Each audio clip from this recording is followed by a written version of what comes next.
आज हम Bill Gates की जो कोटेशंस हैं उसकी डेप्थ में चलेंगे और उनकी थॉट प्रोसेस को समझने की कोशिश करेंगे.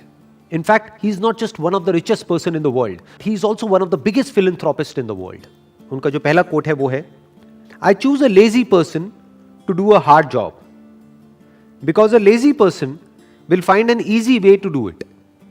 अब इस कोटेशन को समझने से पहले हमको एक बात समझनी होगी कि किस स्टैंड पॉइंट से कहा जा रहा है. जब तक हम किसी भी बात के कॉन्टेक्स्ट को नहीं समझते हैं और हम उस बात को एज इट इज ले लेते हैं तो हम एक बहुत बड़ी गलती करते हैं. हम क्या करते हैं, हम उसको लाइफ में हर जगह अप्लाई करने की कोशिश करते हैं. हम क्या कहेंगे कि ये बात उन्होंने कही है तो ये बात सही है. ये बात सही नहीं है, ये एक पर्टिकुलर स्टैंड पॉइंट से सही है. ये बेसिकली कंप्यूटर सॉफ्टवेयर के पॉइंट ऑफ व्यू से कह रहे हैं, तो उस स्टैंड पॉइंट से ये बात बिल्कुल सही है. लेकिन अगर इस बात को किसी और फील्ड में अप्लाई किया जाएगा तो ये बात गलत है. फॉर एग्जाम्पल, कोई चार्टर्ड अकाउंटेंट है और उसको ऑडिट करना है किसी कंपनी में जा करके, तो उस ऑडिट को करने की कुछ गाइडलाइंस है जिसको फॉलो करना है. उसके अकॉर्डिंग एक ऑडिट की रिपोर्ट बनानी है. लेकिन अगर वो आदमी आलसी हुआ तो वो ढंग से ऑडिट ही नहीं करेगा, तो जो फाइनेंशियल्स में गलतियां हैं उसको वो पकड़ ही नहीं पाएगा.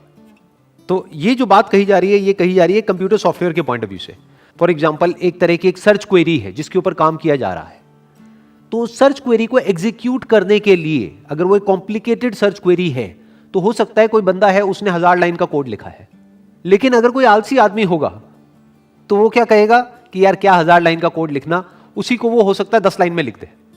तो जितना शॉर्ट कोड होता है, जितना सिंपल होता है, उतना बेटर होता है. तो सॉफ्टवेयर के पॉइंट ऑफ व्यू से ये बात बिल्कुल सही है. आईटी फील्ड के पॉइंट ऑफ व्यू से ये बात बिल्कुल सही है. वो पर्सन क्या करेगा, वो एक शॉर्टकट निकाल लेगा उसी क्वेरी को एग्जीक्यूट करने के लिए. यानी वो कॉम्प्लिकेटेड से कॉम्प्लिकेटेड काम को भी आसान बना देगा. शॉर्ट में कोडिंग करके काम खत्म कर देगा. कोडिंग क्या है? एक लैंग्वेज है, कंप्यूटर की लैंग्वेज है, जैसे हम लोगों की अपनी एक लैंग्वेज होती है. तो जो आदमी आलसी नहीं होगा वो क्या करेगा, वो बहुत सारे वर्ड्स का यूज करेगा अपनी बात को कन्वे करने के लिए. वो एक बात जो शॉर्ट में कही जा सकती है, मानो 4 लाइन में कही जा सकती है, उसके लिए वो 400 लाइन यूज करेगा. वो कई घंटे लगा देगा उस बात को कहने में. लेकिन जो बंदा आलसी होगा वो एक लाइन कहेगा, लेकिन उस एक लाइन में वो पूरी की पूरी बात सम अप हो जाएगी.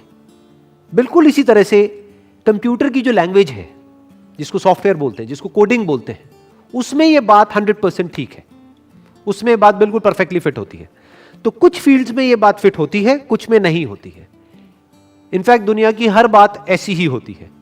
तो यहां से सिर्फ हमको ये नहीं सीखना है कि ये क्या कह रहे हैं, एक और बात सीखनी है कि हर बात हर जगह पे फिट नहीं होती है. चाहे वो किसी भी पर्सन ने कही हो, चाहे वो पर्सन किसी भी लेवल पे हो. हर बात का पहले स्टैंड पॉइंट समझना होता है, फिर देखना होता है कि वो बात किस एंगल से कही जा रही है, फिर उसको समझना होता है. Next quote is, if you are born poor it's not your mistake, but if you die poor it's your mistake. हम कहां पर पैदा होते हैं वो तो हमारे हाथ में है ही नहीं. जब हमारे हाथ में नहीं है तो इसमें हमारी कोई गलती भी नहीं है. But if you die poor it's your mistake, कि अगर हम गरीब मरते हैं तो वो हमारी गलती है. गलती क्या है इसके अंदर, आराम से समझते हैं, थोड़ा सा डीपली समझने की कोशिश करते हैं कि इट्स योर मिस्टेक, बट इसमें गलती क्या है. हो सकता है वो एक गरीब घर में पैदा हुआ और पूरी जिंदगी उसने बहुत मेहनत करी, लेकिन उसके बाद भी एंड तक वो गरीब ही रहा.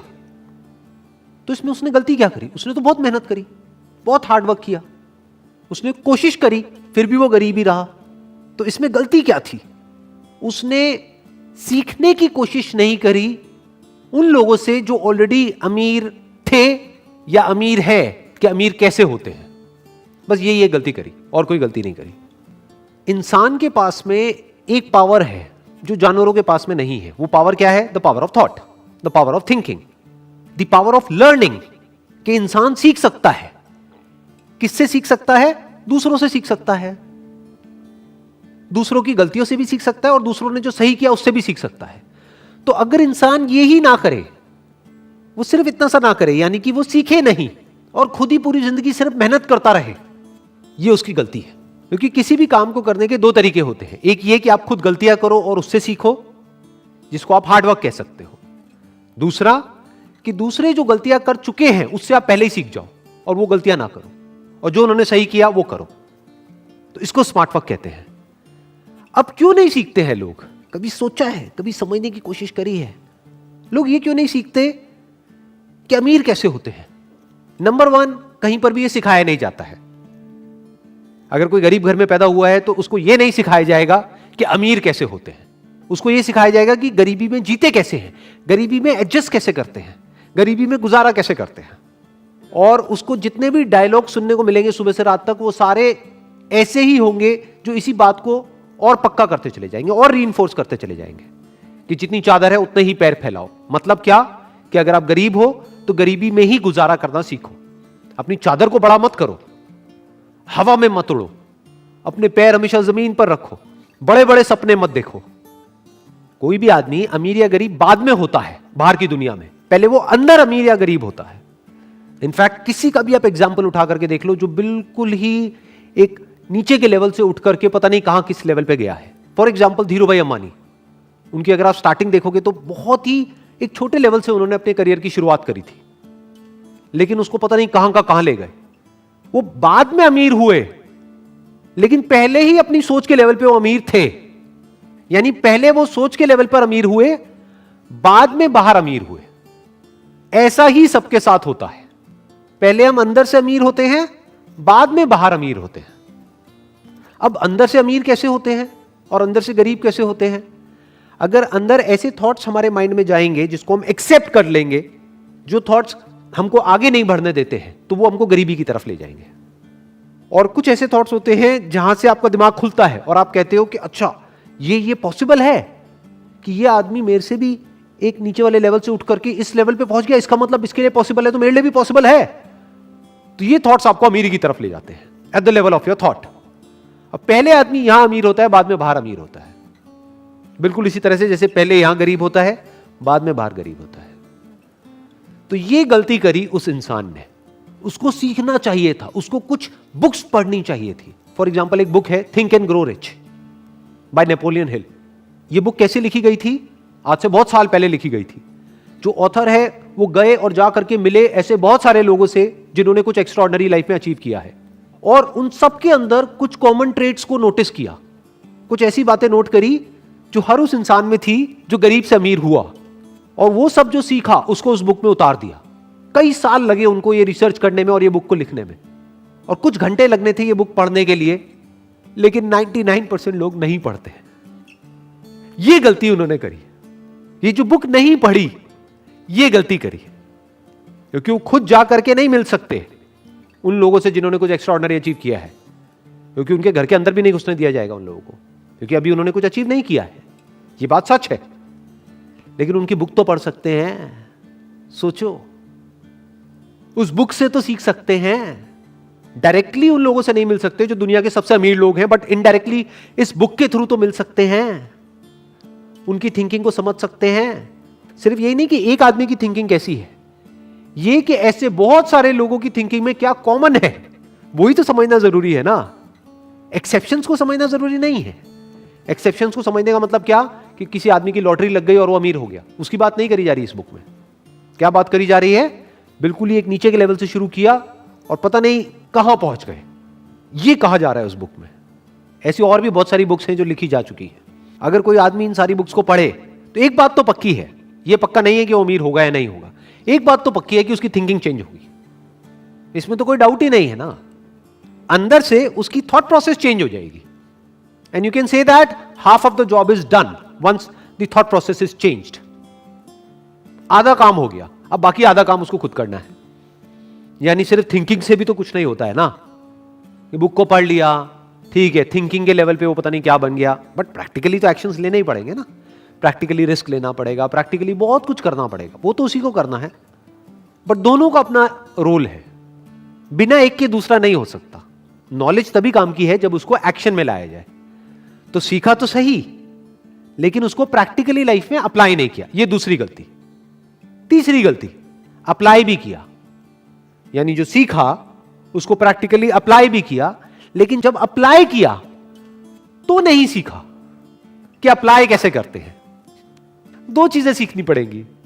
एक, थिंकिंग के लेवल पे पहले आपको अमीर होना होगा, यानी पॉसिबिलिटीज को देखना होगा। दूसरा कि प्रैक्टिकली एक काम को कैसे करते हैं, तो उसके लिए आपको अलग तरह की बुक्स चाहिए। उसमें ये बुक काम नहीं आएगी, थिंक एंड ग्रो रिच। ये बुक कहां पर काम आएगी? आपकी थिंकिंग को एक्सपैंड करने के लिए, कि अभी जो आपकी थिंकिंग में ये बैठा हुआ है बचपन से, जैसे एनवायरनमेंट में आप बड़े हुए हो, कि मैं कुछ नहीं कर सकता, कि आपकी थिंकिंग में ये आने लग जाएगा कि नहीं, जब इतने लोग कर सकते हैं तो मैं भी कर सकता हूं। आपके अंदर से ये आने लग जाएगा, जो बहुत इंपॉर्टेंट है। लेकिन इसका मतलब ये नहीं है कि आप कुछ भी कर सकते हो। जो करना है वो सीखना तो पड़ेगा ना। तो अब अगर प्रैक्टिकली आपको कोई काम करना है तो उसके लिए अलग तरह की बुक्स हैं। जैसे थिंक एंड ग्रो रिच आपको मार्केटिंग नहीं सिखाएगी कि मार्केटिंग कैसे करते हैं। अरे तो मार्केटिंग तो सीखो। मार्केटिंग के लिए एक अलग बुक है, that is marketing management by Philip Kotler for example. और ऐसी मार्केटिंग के ऊपर और बहुत सारी बुक्स हैं। तो मार्केटिंग को अलग से सीखना पड़ेगा कि अगर आपने एक एक्स्ट्रा ऑर्डिनरी प्रोडक्ट बना भी लिया या कोई बहुत अच्छी सर्विस आप दे भी रहे हो लेकिन किसी को पता ही नहीं है तो क्या होगा? कोई वो प्रोडक्ट नहीं लेगा, फिर आप कहोगे मेरा बिजनेस फेल हो गया। अरे तो मार्केटिंग तो सीखो। और लोगों को क्या लगता है कि अगर हमको मार्केटिंग सीखनी है तो हमको जाकर के एमबीए करना पड़ेगा मार्केटिंग में, तभी हम मार्केटिंग सीख सकते हैं। ऐसा कुछ नहीं है। बहुत सारी बुक्स हैं, वहां से हम खुद पढ़ करके सीख सकते हैं। कितना डीपली आप सीख सकते हो उसकी कोई लिमिट नहीं है। तो ये जो कोटेशन में कहा जा रहा है, इसमें 3 तरह की गलतियां हो गई। पहली गलती कि सीखना ही नहीं, दूसरी गलती कि सीखना लेकिन कभी भी एक्शन नहीं लेना, तीसरी गलती एक्शन तो लेना लेकिन वो एक्शन गलत डायरेक्शन में है, बिना सीखे एक्शन लेना, या जिस फील्ड में आप एक्शन ले रहे हो उस फील्ड को बारीकी से ना समझना, ये गलती हो गई। Next quote is, as we look ahead into the next century, leaders will be those who empower others. क्यों कहा जा रहा है ये? बिकॉज अब हम इंफॉर्मेशन एज में एंटर कर चुके हैं। Information age is all about empowering others in one way or the other. ध्यान से देख लो, जो भी मार्केट लीडर्स हैं आज की डेट में वर्ल्ड वाइड, वो क्या कर रहे हैं? वो दूसरों को एम्पावर कर रहे हैं। What is Google doing? Google is empowering you. हम जो चाहे, जब चाहे, जहां चाहे वहां पर वो सर्च कर सकते हैं। तो गूगल ने क्या किया? हमको एम्पावर कर दिया कि हम किसी भी इंफॉर्मेशन को कहीं भी बैठे बैठे कभी भी एक्सेस कर सकते हैं। ये मोबाइल फोन क्या कर रहा है, स्मार्टफोन क्या कर रहा है? हमको एम्पावर कर रहा है। सोशल मीडिया क्या कर रहा है? हमको एम्पावर कर रहा है कि हम ऑनलाइन सबसे कनेक्ट कर सकते हैं, पूरी दुनिया से कनेक्ट कर सकते हैं। सोशल मीडिया ने क्या किया है? हर एक के हाथ में पावर दे दी है। कोई भी अब बैठे बैठे कहीं से भी मोबाइल में कुछ भी रिकॉर्ड करके अपनी बात को कह सकता है पूरी दुनिया से। तो एक वे में क्या किया सोशल मीडिया ने? एम्पावर कर दिया हर इंडिविजुअल को, सिर्फ कुछ इंडिविजुअल्स को नहीं। आज से 100 साल पीछे अगर हम चले जाएं तो लीडर का मतलब क्या था? जिसके पास में पावर हो, और सिर्फ कुछ लोगों के हाथ में वो पावर थी, बाकी लोग पावरलेस थे। आज हर एक के हाथ में पावर है, हर एक के हाथ में मोबाइल फोन है, तो कोई भी अपनी बात कह सकता है। और अगर उस बात में दम है तो वो बात पूरी दुनिया तक पहुंच सकती है, और पहुंच ही रही है बहुत लोगों की बातें। तो हुआ क्या है? एक इंडिविजुअल एम्पावर्ड हो गया है। आज सिर्फ कुछ सिलेक्टेड लोग नहीं है जिनके हाथ में पावर हो, हर एक के हाथ में पावर है। तो इस इंफॉर्मेशन एज में क्या किया जा रहा है? एम्पावर किया जा रहा है लोगों को। पहले के टाइम में क्या होता था कि ये कंपनी है, अब आप अपने आप को बदलो अगर आपको उसके प्रोडक्ट को यूज करना है तो। ये थी इंडस्ट्रियल एज कि ये हमने गाड़ी बना दी, अगर आप इस गाड़ी को चलाना चाहते हो तो अपने आप को चेंज करो इस गाड़ी के अकॉर्डिंग। वो गाड़ी को उस पर्सन के अकॉर्डिंग चेंज नहीं करेंगे। बट फ्यूचर क्या है? सब कुछ आपके हिसाब से होगा, एक इंडिविजुअल के हिसाब से होगा। Now individual is at the centre, और उस इंडिविजुअल के हिसाब से सब कुछ कस्टमाइज किया जा रहा है। इसको इंफॉर्मेशन एज बोलते हैं। ध्यान से समझो, हम गूगल के अकॉर्डिंग नहीं चल रहे हैं, गूगल हमारे अकॉर्डिंग चल रहा है। जो हमें चाहिए गूगल वो दे रहा है, और किसे चाहिए? हर इंसान को अलग अलग चाहिए, तो हर इंसान को अलग अलग चीजें दे रहा है गूगल, चाहे वो गूगल हो, चाहे फेसबुक हो, चाहे कोई भी हो। It's all about empowering an individual, a person. यानी अब जो अगले 100 साल होंगे उसमें सबसे बड़ा चैलेंज क्या होगा कि मेरा जो प्रोडक्ट है, जो मास कंजम्पशन के लिए है, क्या मैं उसको कस्टमाइज कर सकता हूं इंडिविजुअल्स के अकॉर्डिंग या रीजन्स के अकॉर्डिंग? ये अब आने वाला टाइम है। Amazon जो इतना सक्सेसफुल हुआ, क्यों हुआ? उसके पीछे रीजन क्या है? और सिर्फ इंडिया में नहीं, पूरे वर्ल्ड में क्यों हुआ? उसने यही किया जिसकी अभी मैं बात कर रहा हूं। उसने कस्टमर से पूछा आपको क्या चाहिए? कस्टमर ने कहा मुझे तो सेम डे डिलीवरी चाहिए। अब अगर Amazon चाहता तो ये भी बोल सकता था कि सेम डे तो पॉसिबल ही नहीं है, 1-2 लोग होते तो मैं डिलीवर कर देता। ये तो लाखों करोड़ों लोग हैं, करोड़ों लोगों को मैं सेम डे डिलीवरी कैसे कर सकता हूं? बट Amazon ने खुद को पूरी तरह से बदल दिया, अपने डिस्ट्रीब्यूशन सिस्टम को पूरी तरीके से बदल दिया, बेस्ड अपॉन कि इंडिविजुअल्स को क्या चाहिए, कस्टमर को क्या चाहिए। कस्टमर ने कहा सेम डे डिलीवरी, उसने कहा लो जी सेम डे डिलीवरी। अगर दूसरे वे में देखा जाए तो उसने क्या किया, उसने एम्पावर कर दिया कस्टमर्स को। तो फ्यूचर में क्या होगा, technology is going to be more and more personal. Future में सब कुछ पर्सनलाइज्ड होगा। आपको क्या चाहिए आप बताओ, वो आपको मिलेगा। सिर्फ सर्विसेज में नहीं, सिर्फ इंफॉर्मेशन में नहीं, यहां तक कि प्रोडक्ट्स में भी सब कुछ कस्टमाइज हो जाएगा फ्यूचर में। जैसे फॉर एग्जांपल आप गाड़ी खरीदने जाते हो तो आज क्या होता है, आज उसकी एक कैटलॉग होती है जिसमें कुछ कलर के ऑप्शंस होते हैं कि ये 10 कलर के ऑप्शंस है, आप बताओ आपको इसमें से कौन सा चाहिए। ये आज हो रहा है, लेकिन आने वाले 100 साल बाद ऐसा नहीं होगा। 100 साल बाद क्या होगा, या 50 साल बाद भी क्या होगा, आपसे पूछा जाएगा बताओ आपको क्या चाहिए। ये लाखों ऑप्शंस है कलर्स के, आप चूज कर लो ऑनलाइन, अपना एक कलर बना लो और वो कलर की गाड़ी आपको मिलेगी।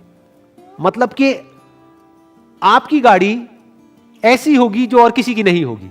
यही तो सारा खेल है। और है क्या, आपकी गाड़ी मतलब क्या, सिर्फ आपकी गाड़ी नहीं, आपकी identity. It's not your car, it's you. जैसे आपके हाथ में टैटू है, वैसे ही आपकी एक गाड़ी है। वो गाड़ी किसको रिप्रेजेंट कर रही है, आपको रिप्रेजेंट कर रही है। तो जब आपको रिप्रेजेंट कर रही है तो वो कलर क्यों नहीं जो आपको चाहिए। तो अगर इस तरह से कोई कंपनी सोचने लग जाए तो उसको मार्केट लीडर बनने में कितनी देर लगेगी, सोचो। तो आने वाले 100 साल बाद ऐसे ही होंगे मार्केट लीडर्स, जो इस तरह से सोच रहे होंगे जिस तरह से अभी हम सोच रहे हैं।